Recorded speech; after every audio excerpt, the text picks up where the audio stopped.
میں نے اپنا ریموٹ اپنے ہاتھ میں رکھنا ہے. مجھے میرے علاوہ کوئی بھی ایسے بدل نہ سکے میرا چینل. آپ ٹی وی دیکھتے ہیں, چینل بدلتے ہیں, وہ ریموٹ جو ہے ٹی وی کا وہ آپ کے ہاتھ میں ہے, تو آپ جہاں چاہیں چینل چینج کر لیں.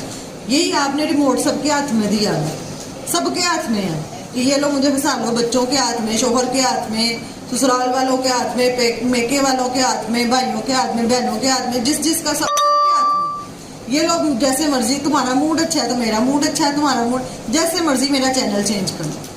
تو ہم نے کیا کرنا ہے, اپنا ریموٹ اپنے ہاتھ میں رکھنا ہے. اس سے مراد یہ ہے کہ میں نے کسی چیز میں میں نے ریئیکشن نہیں دینا.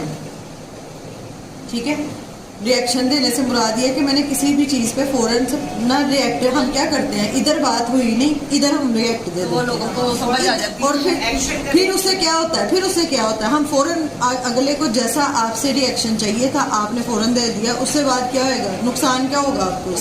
اگر لوگ پھر آپ کو اسی کے مطابق استعمال کرتے ہیں, اور ان کا اصل جو مقصد ہوتا ہے نا, وہ آپ کو آپ کے جو اصل کوئی ایک مقصد ہوگا اس سے ہٹانا ہوتا ہے. اب واللہ عالم ہر بندے کا مقصد الگ ہوتا ہے, چیز الگ ہوتی ہے. دیکھیے گا بھائی, ٹھیک ہے جی. تو یہ سمجھ آ گئی بات کو کہ صبر کا مطلب یہ ہے کہ خود کو کسی بھی ریئیکٹ سے روکنا. ہم سے کوئی آ کے ایک بات کرتا ہے, ہمارا ریئیکشن 1 منٹ میں چینج ہو جاتا ہے, 1 سیکنڈ میں ہم چینج ہو جاتے ہیں. ہمیں فوراً کوئی غصہ دلا دے, کوئی کچھ بھی کر لے, ہم فوراً تیار ہو جاتے ہیں. تو